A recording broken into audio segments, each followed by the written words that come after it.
You are a marked soul. The meaning of that for your life is something you need to know now. The signal you have been ignoring. You are not supposed to find this video. And yet here you are. There is something that has been following you. Not a person, not a coincidence, not a product of your imagination. A pattern. A feeling that surfaces at 3 in the morning when sleep won't come. A quiet knowing that sits behind your eyes every time your life falls apart in ways that feel too precise to be random. You have tried to explain it. You have tried to ignore it. And no matter what you do, it comes back. Because it was never going to leave until you understood what it was trying to show you. You are a marked soul. And that is not a metaphor. Most people will go their entire lives without ever feeling what you feel. Without that relentless sense of being watched by something invisible, guided by something nameless, tested by something that seems to know exactly how much you can carry before breaking, and pushes you to that edge anyway. Most people will never lie awake wondering why their pain feels different, why their losses feel deliberate, why even in the darkest seasons, some part of them has always known. This is not the end of my story. That part of you was right.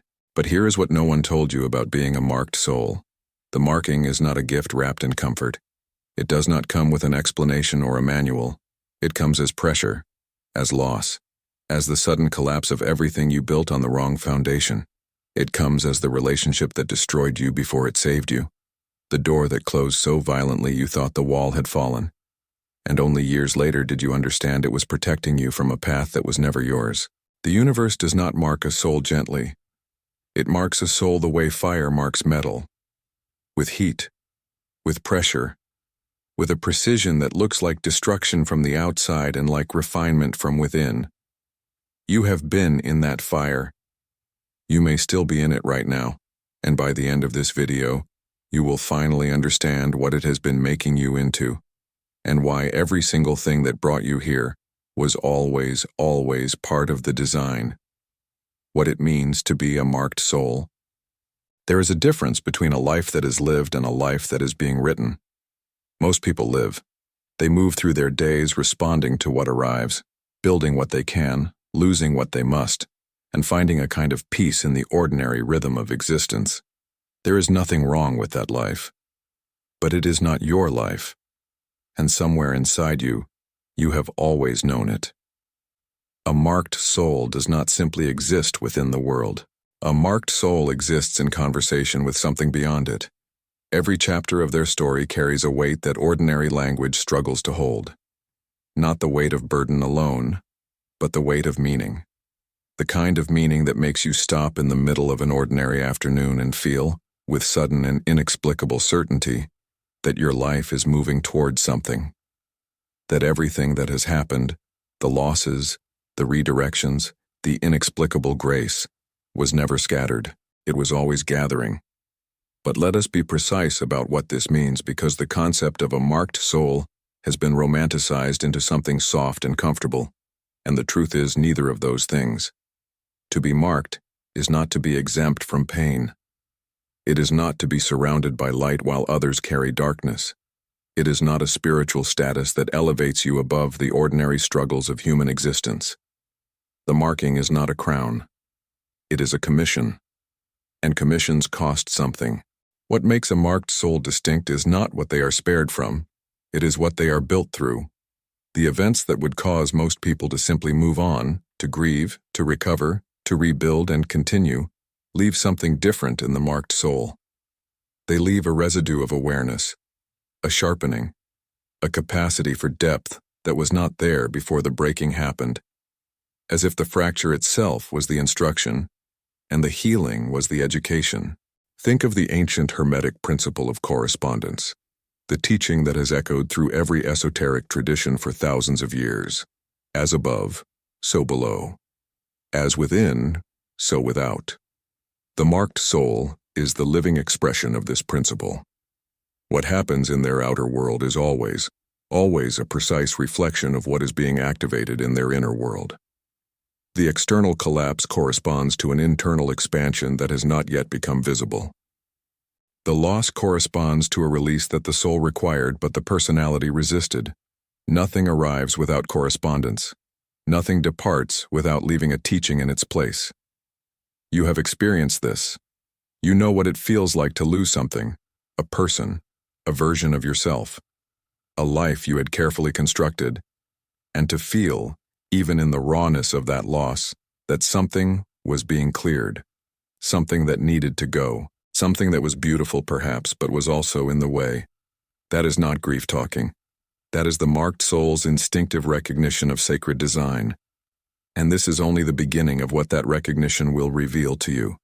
Because the marking did not begin with the losses you remember.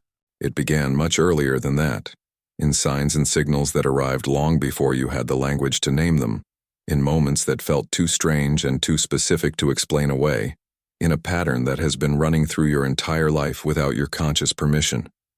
That pattern has a language, and you are about to learn how to read it. The signs that found you before you were ready. Before you knew what a synchronicity was, you had already lived through dozens of them. Before anyone told you that the universe communicates through patterns, symbols, and the precise timing of arrival and departure, you had already felt it happening.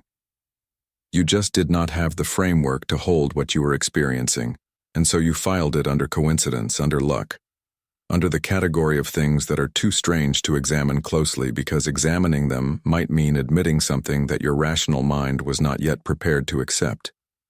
But the signs were always there. The book that fell open to the exact page you needed on the exact day your world was falling apart. The conversation you overheard in a public place that answered a question you had been carrying in silence for months. The dream that arrived the night before the phone call that changed everything, as if some part of you already knew, not suspected, not feared, but knew what was coming.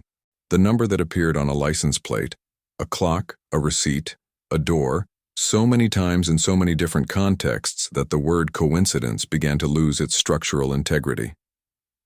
Carl Jung spent decades studying exactly this phenomenon. He called it synchronicity, the meaningful coincidence of outer events and inner states that cannot be explained by the ordinary laws of cause and effect. Not superstition, not wishful thinking, a principle of reality that operates beneath the visible layer of events, connecting the interior world of the soul with the exterior world of circumstance in ways that carry unmistakable meaning for those who are awake enough to notice. And marked souls notice. They cannot help it. The sensitivity that makes their life more intense than average is the same sensitivity that makes them receptive to frequencies that most people are simply not tuned to receive. It is not a supernatural gift in the theatrical sense. It is a natural consequence of being a soul with a deeper assignment, one that requires a more refined capacity for reception, for reading the invisible, for understanding that the world is not merely physical, and that events are not merely events. Here is what is important to understand about the signs that found you before you were ready. Their timing was never your timing. They arrived according to a schedule that was not visible to you because it was not designed for your convenience. It was designed for your evolution. The sign that appeared 3 years before you understood it was not early. It was precise. It was planted in your memory like a seed that needed exactly that amount of time, that specific sequence of experiences, that particular accumulation of loss and learning before it could germinate into meaning. Go back. Go back through your own timeline right now and find them. The moments that felt charged with something you could not name. The encounters that felt prearranged. The endings that arrived with an eerie sense of completion, as if a scene had simply fulfilled its purpose and the story was moving on. The beginnings that felt like reunions rather than introductions, as if you were not meeting something new but returning to something ancient. Those were not accidents. They were appointments. And the fact that you are here, receiving this message, at this specific moment in your life, that is not an accident either. Something in you was ready for what comes next. Not fully ready, perhaps. The marked soul is rarely fully ready, but ready enough. Ready enough to receive the part of the truth that this moment was always meant to deliver. Because the signs were never just signs, they were chapters in a language, and the language has been telling one continuous story, about you, about your path, about what you are here to become. The question is no longer whether the signs are real. You know they are. The question is whether you are willing to take seriously what they have been saying all along. What they say next may be the most important thing you have ever allowed yourself to hear. Why marked souls suffer more. This is the part most spiritual content will not say to you directly, so it will be said here plainly, without softening it into something easier to receive. Marked souls suffer more. Not occasionally, not as an exception to the rule, as a consistent, recurring, structural feature of the path they carry. If you have spent years wondering why your pain seems to run deeper than what the circumstances alone would justify, why you feel everything with an intensity that exhausts you, why your setbacks seem more total than other people's, why you have had to rebuild yourself from nothing more than once while others seem to move through life with a kind of undisturbed continuity. You are not imagining it. You are accurately observing something real. The question is not whether it is true. The question is why. And the answer, when you encounter it fully, will change the way you hold every difficult chapter of your story. In the ancient mystery schools, the initiatory traditions of Egypt, of Greece, of the Hermetic orders that preserved sacred knowledge through centuries of concealment, there was a foundational understanding that depth of purpose requires depth of experience. Not depth of comfort. Not depth of ease. Depth of experience. The initiate was never prepared for their role through instruction alone. They were prepared through ordeal. Through the deliberate encounter with darkness, with loss, with the dissolution of every false identity they had constructed. Because the soul cannot carry a true weight on a false foundation, and the false foundations must be removed, not gently, not gradually, not in a way that allows the personality to negotiate around them, but completely, and often painfully, and always at exactly the moment the soul is ready to survive it, even when the personality is convinced it will not. This is initiation, and the marked soul's life is structured around it. Every period of suffering you have moved through was an initiation. Every collapse was an initiation. Every relationship that ended in ways you could not justify or explain was an initiation. Every version of yourself you were forced to abandon, the version that was too small, too fearful, too defined by other people's expectations, was an initiation. The fire kept arriving because the fire kept being needed, not because you were being punished, not because the universe was indifferent to your pain, but because the soul you are here to become required a level of forging that comfort alone could never provide. The ancient alchemists understood this. The process they called the nigredo, the blackening, the dissolution, the stage in which the base material appears to be destroyed entirely, was not the failure of the work. It was the necessary precondition of everything that followed. Gold does not emerge from gold. It emerges from what gold becomes after it has been subjected to a heat that looks from the outside like annihilation. You have been in the nigredo, perhaps more than once. Perhaps you are in it right now. And if you are, then what needs to be said to you, with full clarity and without the softening that would make it easier but less true, is this. The intensity of what you are moving through is not evidence that something has gone wrong. It is evidence of the magnitude of what is being prepared. The soul does not receive initiations that exceed its ultimate capacity. It receives exactly the initiations it requires. And the fact that you are here, still standing, still seeking, still willing to look directly at the question of your own life and ask what it means, that is not ordinary resilience. That is the marked soul recognizing at the deepest level that the suffering was never the destination. It was always the passage. And the passage leads somewhere. You will understand where, more clearly than you have ever understood anything, before this ends. The wound that was also a door. There is a place in your story where everything changed. You know the one. You do not need to search for it. It surfaces the moment it is named. The event, the person, the loss, the collapse that divided your life into a before and an after. The thing that left a mark so deep that even now, regardless of how much time has passed, regardless of how much you have healed or grown or rebuilt, you can still feel its outline, still feel where it entered, still sense, in quiet moments, the exact shape of what it took from you. What if that wound was not the worst thing that happened to you? What if it was the most important door your life has ever contained? Carl Jung understood something about the human psyche that most people spend their entire lives working very hard to avoid understanding. That the place of the wound is the place of the gift. That the soul's greatest sensitivity lives precisely where it was most deeply broken. That the capacity for depth, for compassion, for the kind of wisdom that cannot be acquired through study but only through survival, all of it grows directly from the fracture, not despite the wound, through it, in it, because of it. The ancient tradition of the wounded healer carries this same knowledge.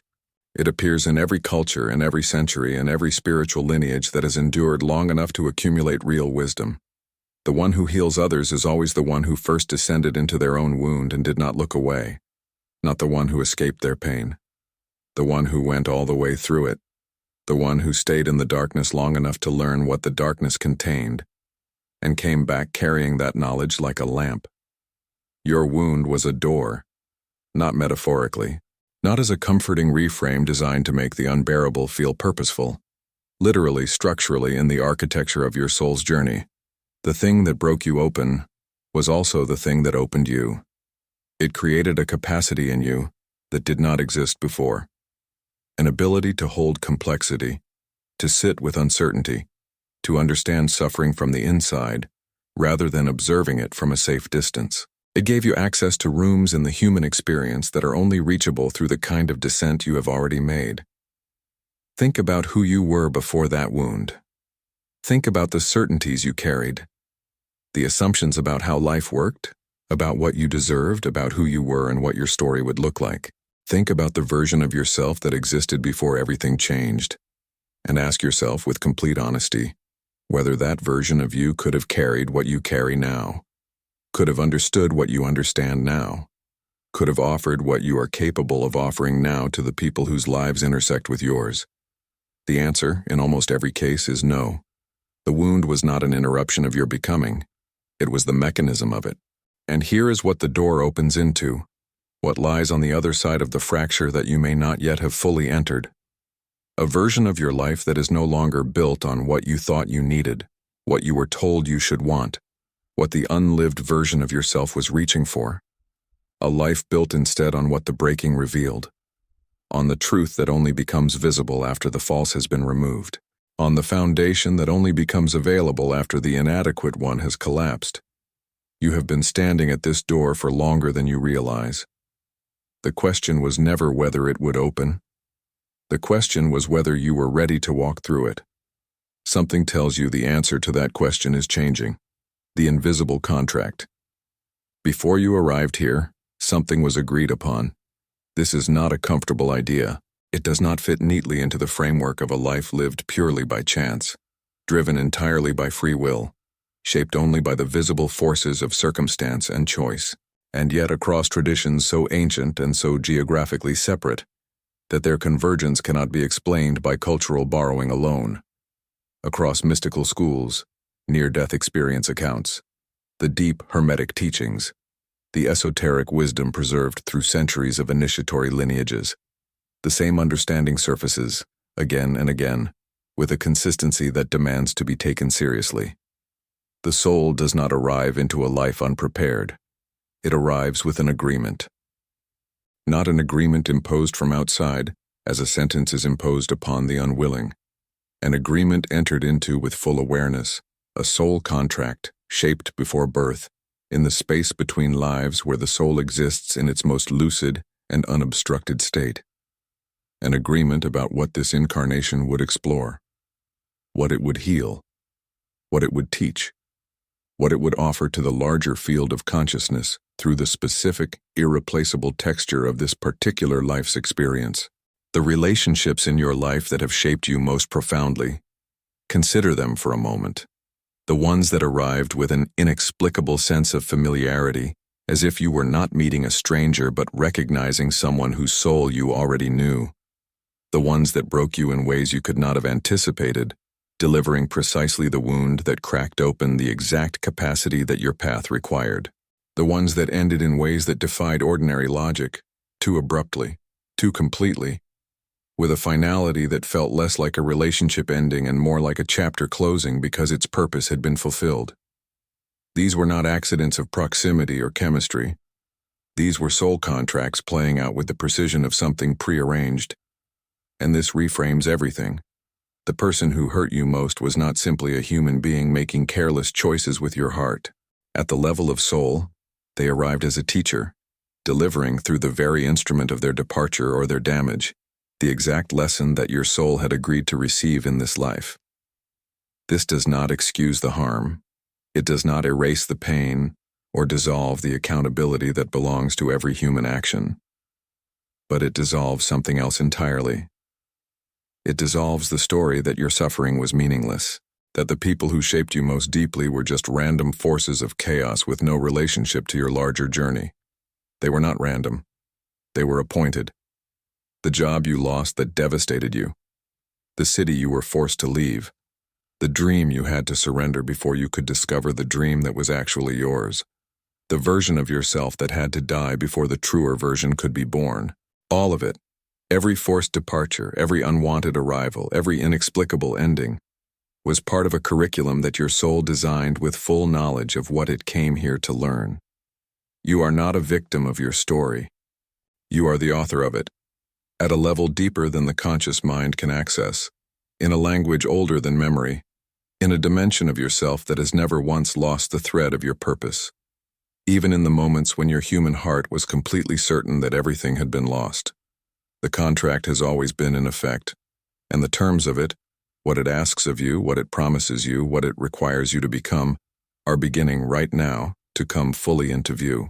When the universe redirects you by force, there are moments in a life when the path forward simply disappears, not gradually, not with warning, not with the grace of a slow transition that gives you time to prepare, to grieve, to find your footing before the ground shifts. It disappears suddenly, completely, and often at the exact moment when you thought you had finally found solid ground. The relationship ends. The opportunity collapses. The health fails. The structure you spent years building falls in a single season, and you are left standing in the rubble of what was, holding nothing of what you thought would carry you forward. And the mind, in those moments, has one immediate and overwhelming response. Something has gone terribly wrong. But what if nothing has gone wrong at all? What if the collapse was the most precise and intentional act of navigation your path has ever performed? The ancient Hermetic principle of rhythm teaches that everything in existence moves in cycles, expansion and contraction, ascent and descent, building and dissolution. This is not a philosophical abstraction. It is a description of reality at every level, from the movement of galaxies to the movement of the human soul, through the seasons of a single lifetime. The descent is not the failure of the ascent. It is the necessary preparation for the next one. And in the life of a marked soul, the descents are deeper than average because the ascents they are preparing are correspondingly higher. Think of a river that meets an obstruction. It does not stop. It does not surrender. It does not conclude that movement is no longer possible. It redirects, finding a new path, following the line of least resistance not out of weakness, but out of an intelligence that understands that the destination matters more than the original route. The river does not mourn the path it did not take.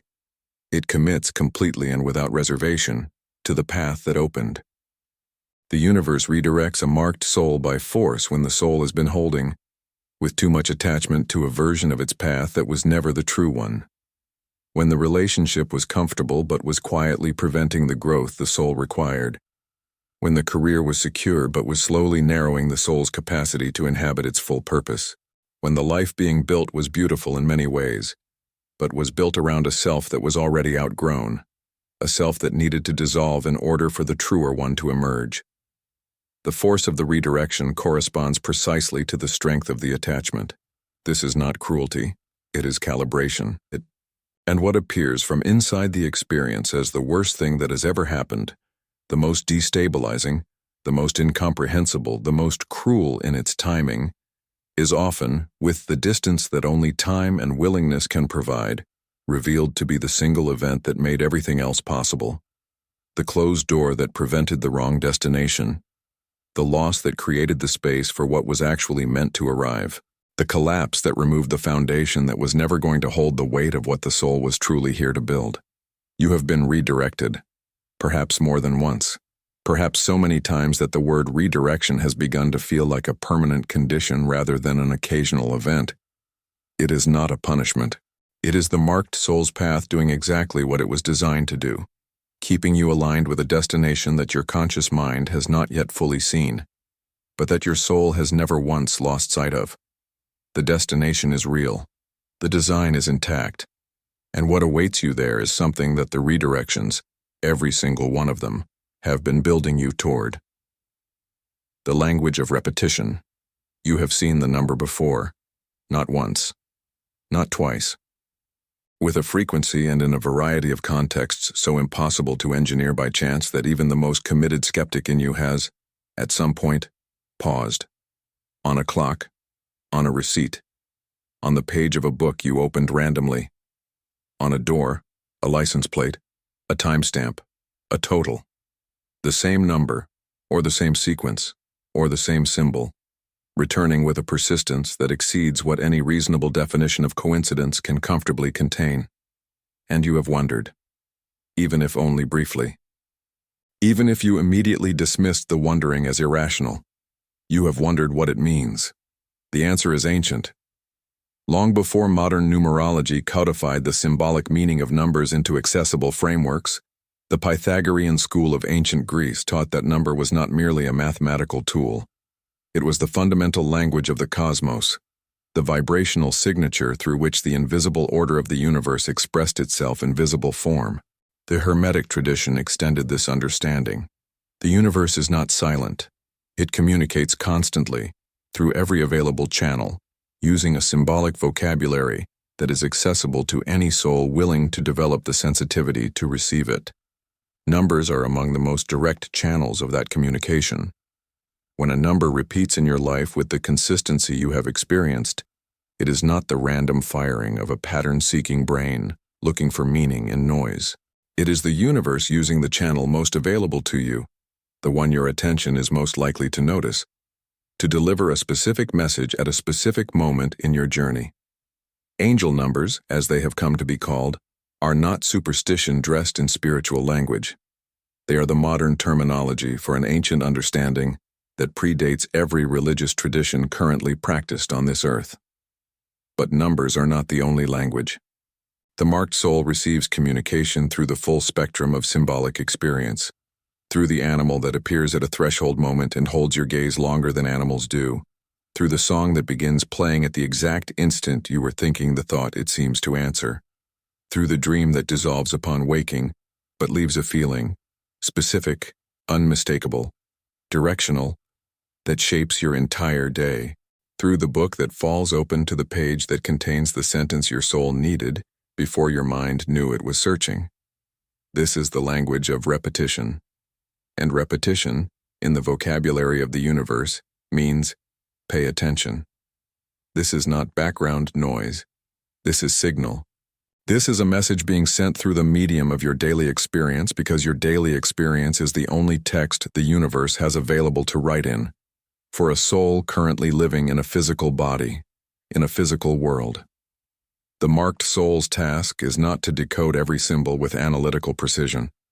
It is to develop a relationship with the language itself, to become fluent not through study, but through attentiveness, through the practice of noticing without immediately dismissing, of pausing long enough to ask, what is the quality of feeling that this repetition carries? What is present in my life right now that this symbol might be addressing? What is the universe through this specific pattern arriving at this specific moment, attempting to bring into my awareness? The answers rarely arrive as words. They arrive as recognition, a sudden interior settling, a sense of rightness, a quiet certainty that the thing you have been uncertain about has just been gently confirmed, not by any human authority, not by any external validation, but by something far older and far more reliable than either of those. You have felt that settling before. You know what it feels like when a sign lands true. The language has been speaking to you your entire life. What changes now is not the frequency of the messages. What changes is the depth of your willingness to receive them, and what becomes possible when you finally do. The dichotomy that changes everything. There is a teaching so old that it appears in the philosophical traditions of ancient Greece, in the Stoic writings that shaped the minds of emperors and freed slaves alike, in the spiritual frameworks of the East, in the mystical lineages of the West, a teaching so consistently and independently discovered across time and culture that its universality is itself a form of proof. It is this: there are things within your control, and there are things that are not. And the entirety of your suffering, the complete architecture of your inner chaos, is built upon the persistent and exhausting attempt to control what was never yours to control. Marcus Aurelius wrote it. Epictetus lived it. The Tao described it in terms of water and stone. The Bhagavad Gita placed it at the center of the soul's entire spiritual education, and yet it remains, for most people, including most people who have encountered the teaching intellectually, the single most consistently unmastered principle of human existence. For the marked soul, this principle is not merely philosophy, it is liberation, because the marked soul carries a particular burden that ordinary spiritual instruction rarely addresses directly, the burden of feeling responsible for everything, for the outcomes they cannot guarantee, for the people they cannot save, for the future they cannot see clearly enough to control, for the meaning of events they cannot decipher in real time. The marked soul's sensitivity, which is their gift, is also the thing that makes the absence of control feel unbearable, because they feel the weight of what they cannot hold more acutely than most. The dichotomy of control, received not merely as a philosophical concept but as a lived spiritual practice, dissolves this burden at the root. What is within your control? Your perception. Your response. The quality of attention you bring to this moment. The choice of how you interpret what arrives. The decision to move toward meaning rather than toward fear when the evidence supports either reading. The sovereign act of the inner life, which no external circumstance, no loss, no redirection, no collapse can ever reach unless you surrender it. What is outside your control? Everything else. The timing of the universe's design for your life. The choices of the people whose souls intersected with yours.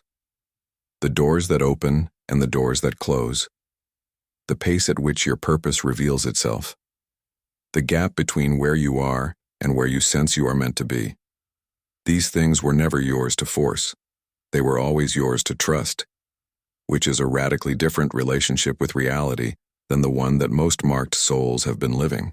To release what is not yours to control is not passivity. Let that be absolutely clear. It is the most active spiritual choice a soul can make.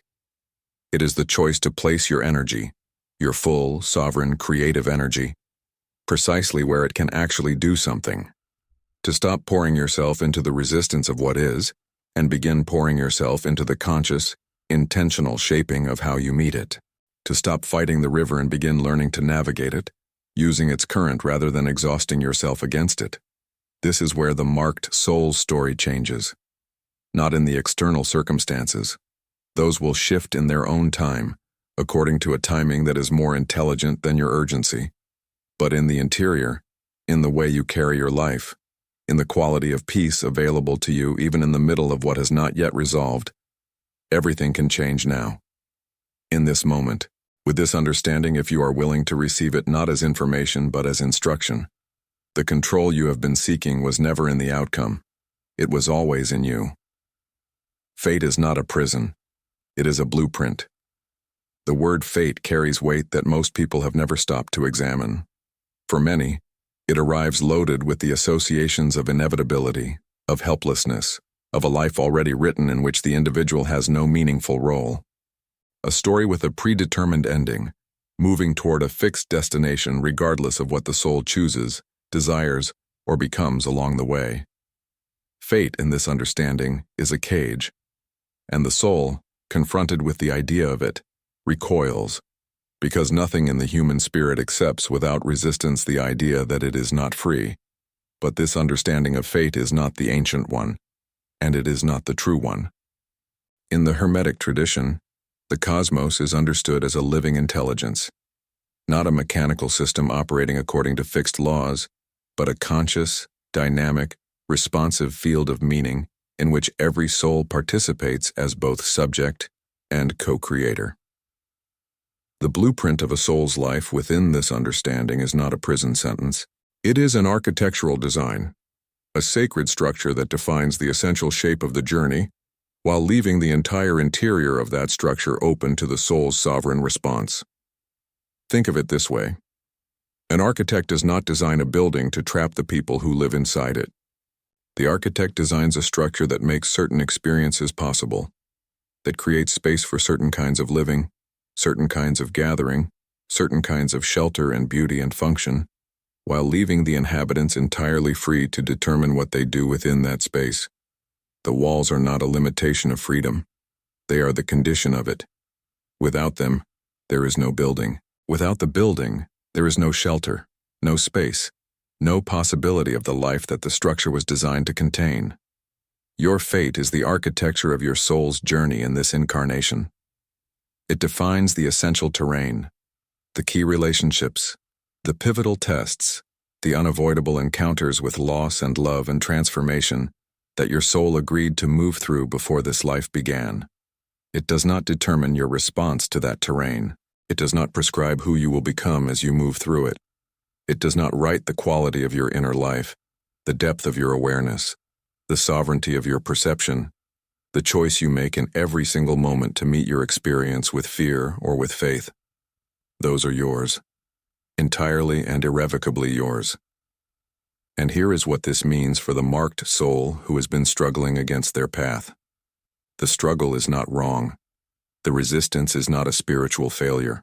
It is a very human response to the experience of being shaped by forces that the conscious mind cannot fully see or comprehend. But the struggle carries a cost. The cost of the energy spent fighting what is, energy that could be redirected into becoming who the journey is asking you to become. To accept fate as a blueprint is not to surrender ambition. It is to redirect ambition. From the futile effort, to redesign the architecture to the far more powerful choice of inhabiting it fully, of moving through the designed terrain with complete presence, complete willingness, complete openness to what each room of your experience contains. The blueprint was drawn by the wisest part of you, the part that existed before this life began and will continue after it ends, the part that knew with a clarity your current self is still growing toward exactly what this soul required in order to fulfill its purpose. Trust the architect. You are the architect. The reason you were never like everyone else.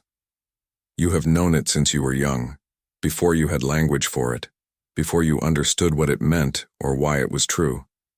You knew that something about the way you moved through the world was different, not in a way that felt like superiority and not always in a way that felt like a gift. Often it felt like an inconvenience, a source of loneliness, a persistent gap between the way you experienced life and the way the people around you seemed to experience it, a gap that no amount of effort to close ever fully closed. You felt more. You thought deeper. You were disturbed by things that others moved past without pausing. You were moved by things that others found ordinary.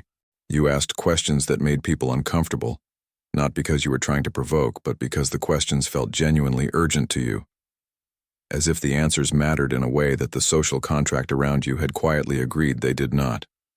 You could not simply accept the surface of things, and that inability, that persistent, sometimes exhausting refusal to be satisfied with the shallow reading of existence, was not a flaw in your character. It was a signature of your soul. Across every wisdom tradition that has taken seriously the phenomenon of the marked soul, the mystic, the visionary, the one who walks between worlds, the quality of not belonging appears as one of the most consistent identifying features.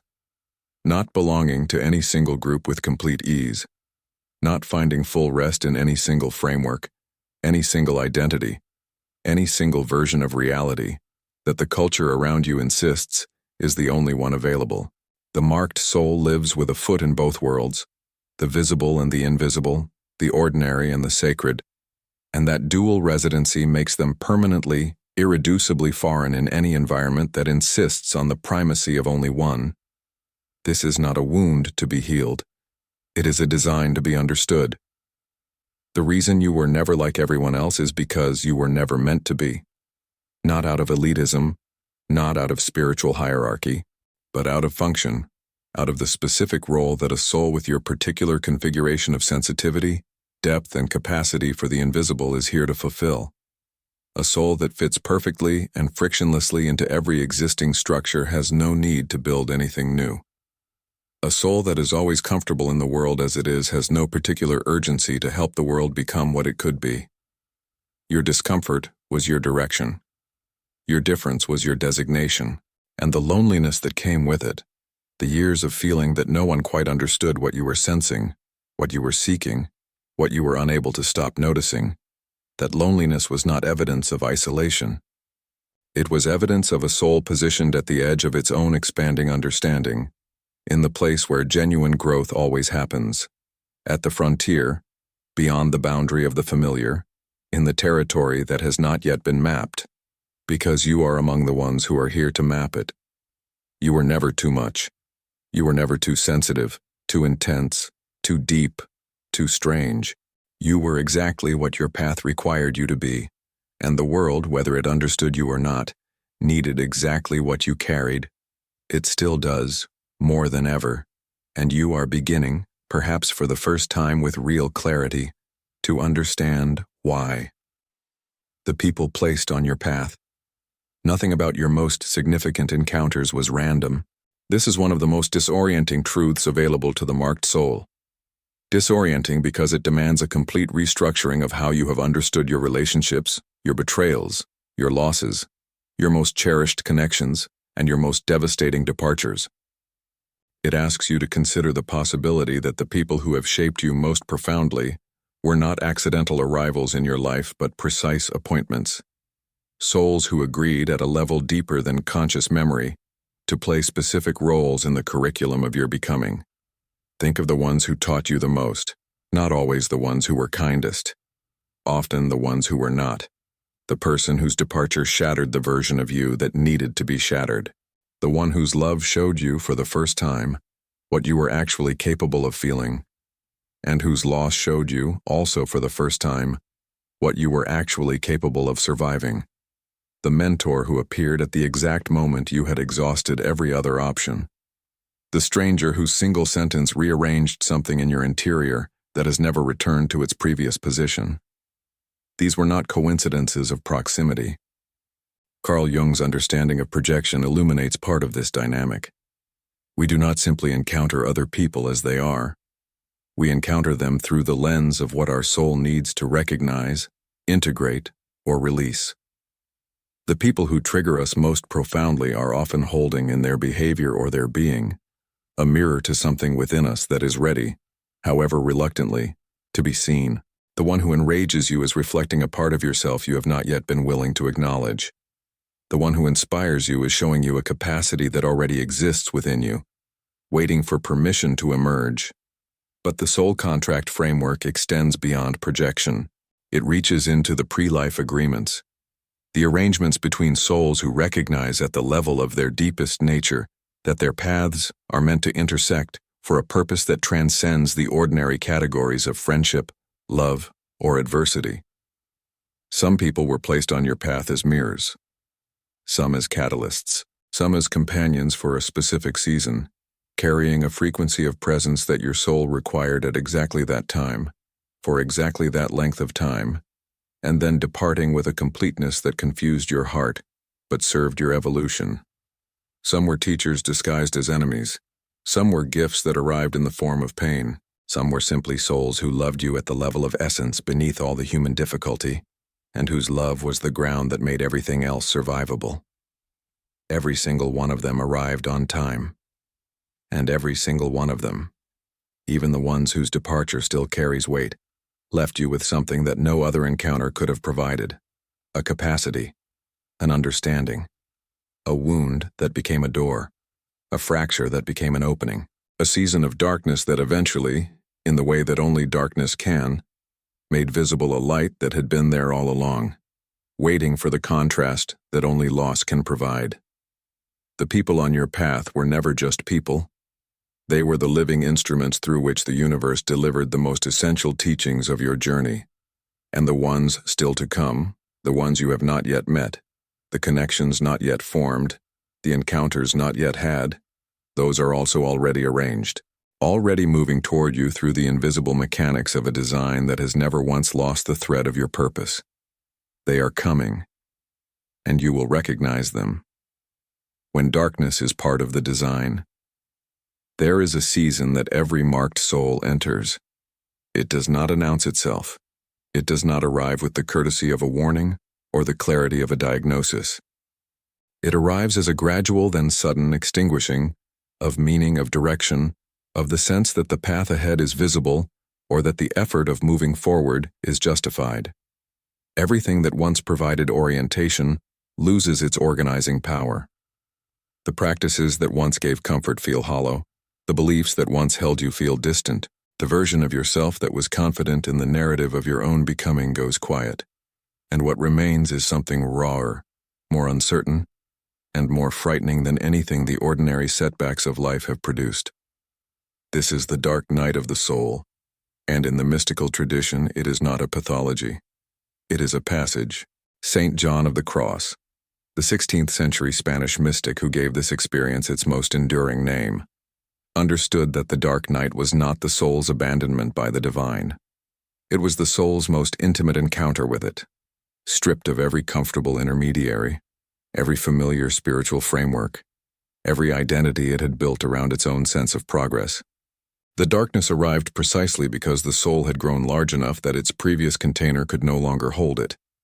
The old understanding had to dissolve before the new one could form.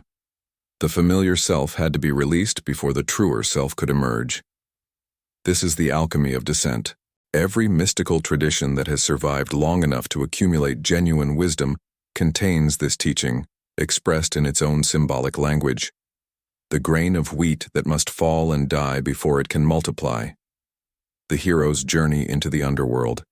The alchemical negredo. The shaman's initiatory illness. The prophet's desert. The mystic's void. In each tradition, the structure is the same.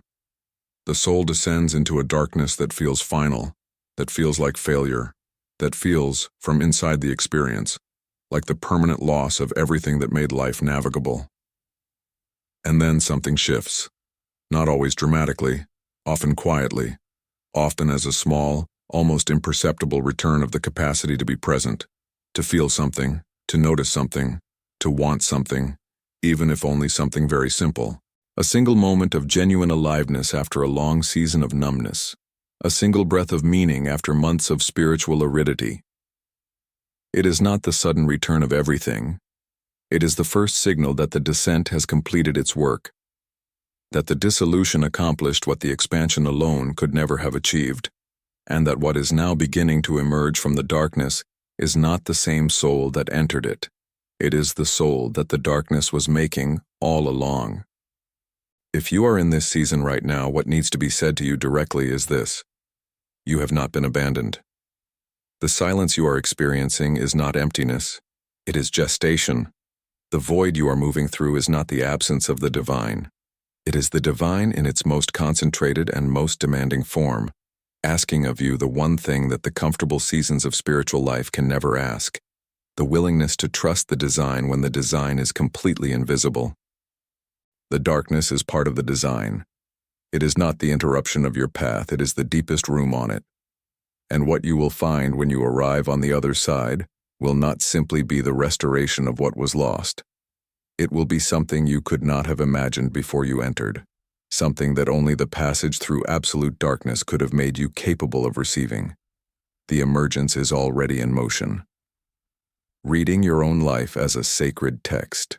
Step back from your story for a moment, not to escape it, not to create distance from the pain it contains or the complexity it carries, but to do something that very few people ever do with the full seriousness it deserves: to read it. To read your own life the way a scholar reads an ancient text, with attention, with reverence, with the understanding that every element present in the text is there for a reason, and that the meaning does not always surface on the first reading. Your life is a sacred text. This is not a metaphor designed to make you feel better about the difficult chapters. It is a description of what your life actually is, understood through the lens of the spiritual reality that has been unfolding across this entire video. If the soul arrives with a contract, if the people on your path are appointed, if the redirections are navigations and the wounds are doors and the darkness is a passage, then the story that contains all of these elements is not random autobiography. It is purposeful scripture. It is the living record of a soul moving through the specific curriculum it designed for its own evolution, written in the irreplaceable language of lived experience, and like any sacred text, it rewards close reading. Go back to the beginning. Not the beginning of your life as your conscious memory constructs it, but the beginning of the through line, the earliest moment you can identify where you felt that quality of being marked, where you first sensed that something about your path was different, where you first encountered the feeling, however briefly, that your life was being shaped by something larger than the visible circumstances around you. Follow that thread forward. Notice how it runs through every significant chapter, present even in the chapters that seemed most chaotic, most devoid of direction, most resistant to any reading that could make them meaningful. Notice how the people who appeared at the critical junctures did so with a timing that, seen in retrospect, was precise. Notice how the losses that felt most random were often the ones that created the most essential space, removing what was comfortable but insufficient, clearing the ground for what was actually meant to grow there. Notice the pattern, not with the intention of rewriting what happened. The sacred text of your life does not require revision. What happened, happened, with all its weight, all its beauty, all its difficulty, all its grace. What it requires is not revision, but interpretation. The willingness to sit with your own story and ask, what is the consistent message running through these chapters? What has this life been trying to teach me, not through instruction, but through experience? What is the through line, the invisible thread of purpose that connects the child I was to the soul I am becoming? The answer will not arrive as a neat summary. It will arrive as recognition, a gradual or sudden sense of coherence of seeing the architecture that was always present beneath the surface of events, the moment when the scattered pieces of a life stop looking scattered and begin to reveal the shape of something intentional. That shape is your purpose, written in the only language your soul fully trusts, the language of what you have actually lived. Read it carefully. Read it with the respect it deserves, because the text of your life contains everything you need to understand about who you are, why you are here, and what the marked soul that has been moving through all of these chapters was always, from the very beginning, being made to become. The next chapter is not yet written, but you are holding the pen. The moment you stop running from your calling, there comes a point in the marked soul's journey where the running stops. Not because the path ahead suddenly becomes clear and effortless, not because the fear dissolves or the uncertainty resolves or the gap between where you are and where you sense you are meant to be finally closes. The running stops because the soul arrives, through the accumulation of everything it has been through, at a threshold of exhaustion so complete and so clarifying that continuing to resist feels more impossible than the thing it has been resisting. This is the moment of conscious surrender, and it is the most powerful moment available to a marked soul. The word surrender has been so thoroughly contaminated by its association with defeat that it requires reclamation before it can be used honestly. To surrender your calling is not to give up. It is to give in to something larger than the small self's resistance, to the intelligence of a design that has been working on your behalf since before this life began, to the version of your path that has been waiting, with infinite patience, for you to stop trying to negotiate your way around it. The law of attraction, understood at its deepest level, is not primarily about manifesting desired outcomes. It is about alignment, the radical act of bringing your interior state into correspondence with the frequency of what your soul is actually here to create. And alignment is impossible as long as the soul is running from its purpose, from its depth, from the full weight of the calling it carries, from the version of itself that the entire journey has been preparing it to become. The ancient Hermetic principle of correspondence speaks directly to this. That which is within is reflected without. The external life cannot align with the soul's true purpose, while the interior life is organized around the avoidance of it. The outer architecture of a marked soul's existence can only begin to reflect its true potential at the moment the inner architecture stops being built around resistance and begins being built around reception. What does this look like in practice? It looks like the decision to stop treating your deepest gifts as liabilities, to stop apologizing for the intensity of what you feel and what you see and what you sense, to stop fitting yourself into spaces designed for a smaller version of you, not because those spaces are wrong, but because they were never meant to contain the full expression of what you carry. It looks like the willingness to be seen, fully at the level of your actual depth, by the world that has been waiting, perhaps longer than you realize, for exactly what you have to offer. It looks like the choice to inhabit your life completely, not the life you settled for, not the life you constructed out of fear or out of the need for approval, or out of the exhaustion of having fought everything for so long that compromise began to feel like wisdom. The life that your soul agreed to live before this incarnation began. The one that has been calling to you through every sign, every synchronicity, every wound, every redirection, every dark night, every moment of inexplicable recognition that something larger than your circumstances was shaping your path. That life has been waiting for you. It is still waiting. And the distance between where you are now and where you are meant to be is not as vast as the fear makes it appear. It is precisely the distance of a single decision.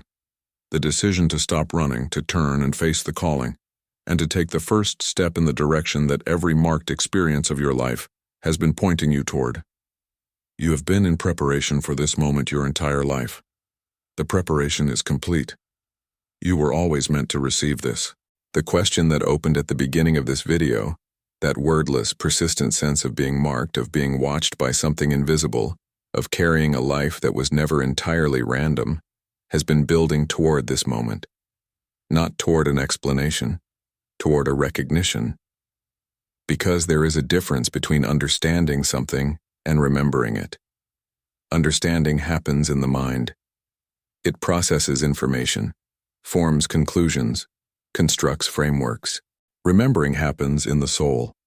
It arrives as a settling, a returning, a sense of coming home to something that was always true, that you simply needed the right sequence of experience, the right words arriving at the right moment to bring fully into the foreground of your awareness.